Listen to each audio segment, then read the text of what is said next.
Good morning. Nicole here. So, if you don't know, I am an animal lover. I have 2 dogs and 5 cats. I am a foster fail, and that's a failure that I am willing to accept. I love all of my animals dearly. So, the topic today is honey and animals, however. Honey and anybody, actually. I love honey. The reason I love honey is because it's like an anti everything, antimicrobial, antibacterial, antifungal. It doesn't have an expiration date. It is made by one of my favorite animals, the bees. It's just like, it's magic. It truly is magic. Now, you say, why are we talking about honey and your animals? Good question. Because I use honey to treat my animals. I actually use honey to treat me and my son and anybody who will allow me to be quite honest. But today it's just about the fur babies. So I have had, oh my gosh, I can't, my animals are all crazy. Let's just start there.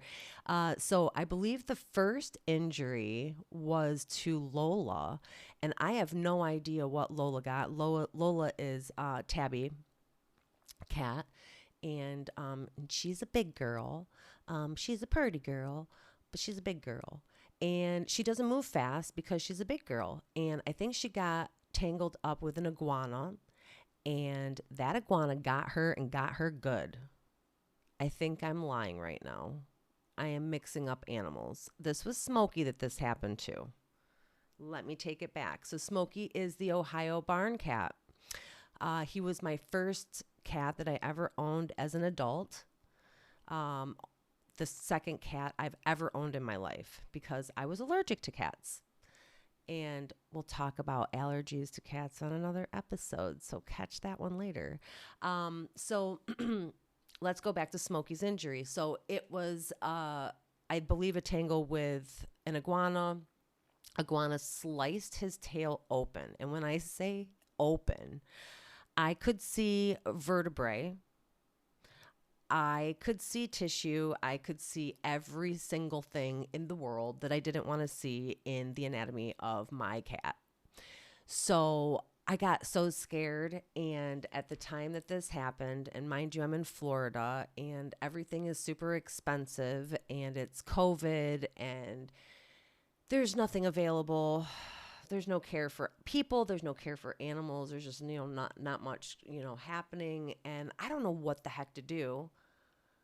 But I remember honey for some reason. I don't know why honey popped into my head, but it did. So I went and warmed up some water.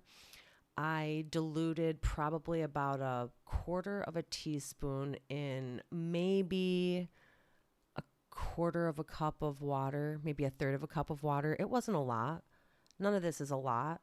And then I just took one of the cottons that I wipe my face, I do my toner with in the morning. I took a cotton and I went and I grabbed Smokey, and against his will, I rinsed out, I irrigated, the wound and got it as clean as he would allow me to. And then I had to let him sit for a minute because he was definitely pissed.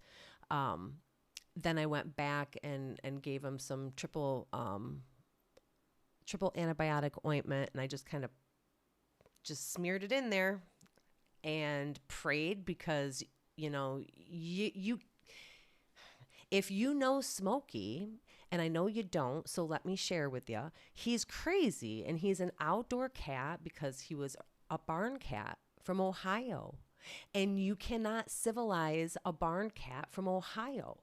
So he's a sweet boy and he loves people, absolutely, but he definitely has that wild streak. He's a hunter. He likes to be out all night. And when he tangles, he tangles. And he is the king of the mountain when it comes to our neighborhood. And So we prayed. We prayed that Smokey would be okay. And lo and behold, and every day, anytime he would allow me, so I was probably only able to treat twice a day. So twice a day we were doing the honey water and the triple ointment, triple antibiotic ointment. And by day 4, the wound had closed. And then by day 6, you wouldn't have even known that he had an issue other than there was no hair fur in that area. And nothing stops him. So his behavior, didn't change at all, which was probably a blessing. That's how I knew, I guess, he was okay. But it was amazing how fast he healed. So let me tell you a little side story about me. Smokey scratched me one day. He reached out and grabbed onto my foot, and he got me like good. And I think it was not his intention to get me as good as he did, because he's, again, sweet boy. But he got me, and cat scratch fever is a very real thing, people. Cat's nails, they carry all kinds of fun things underneath those nails because they're getting into all kinds of trouble when you're not around. Trust that. So that cat scratch is, I think cat scratches are even more dangerous than cat bites, if I remember correctly. Don't quote me on that, please. I'll have to reference that. But scratches are no joke. And my foot started like eating itself. It was crazy. And again, this is like, I'm in Florida, and I don't know if anybody knows the health care system down here, and it's insane. You can't get into a doctor if you don't have a doctor. And even if you have a doctor, don't break your appointment. You're going to sit in their waiting room for an hour or two before you even get back to them. And care is what care is. So, I went to urgent care. They referred me to a podiatrist. Couldn't get into a podiatrist for 2 months, I believe it was. And I'm laughing because my foot's eating itself. It's oozing pus. It hurts to walk on. It's the wound, instead of getting smaller, is getting bigger. Like there's clearly something going on. And so I so I say, oh my gosh, let me get some honey water. And so I start soaking my foot in honey water twice a day and triple antibiotic ointment. And wouldn't you know that by day 4, the wound, instead of getting bigger, which that was the trend, stopped getting bigger, just kind of held, that size. I noticed that the tissue around the opening was like normal color again. It wasn't red, and it wasn't oozing, and it almost looked dry on the inside. And I thought, okay, this is interesting. Then by day 7, the wound was closing. By day 10, no idea that I had this incredible open, gross wound. And when I say open, so it was probably about 1.25 inches long. So when you slice something that long, and then you're walking on it, it just opens up. Sorry to be gross, or graphic, but I just want you to get a feel for what I was dealing with. And so the healing time to me was miraculous. But I have used honey not just for Smokey, not just for me, but for Lola, for Nico.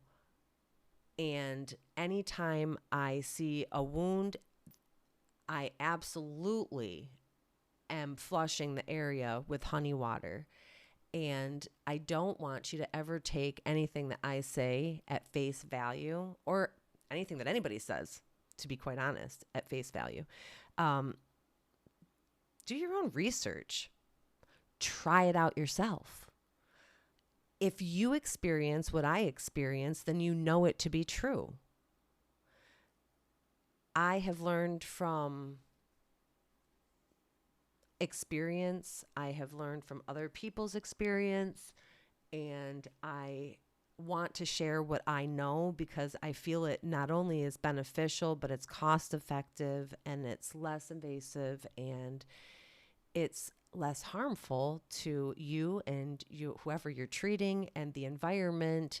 And I know that the bees appreciate the support. So shout out to the bees, everybody.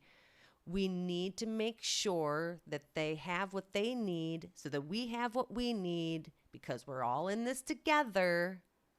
So, on that note, everyone, I want you to try out some honey, save the bees, and have the best day.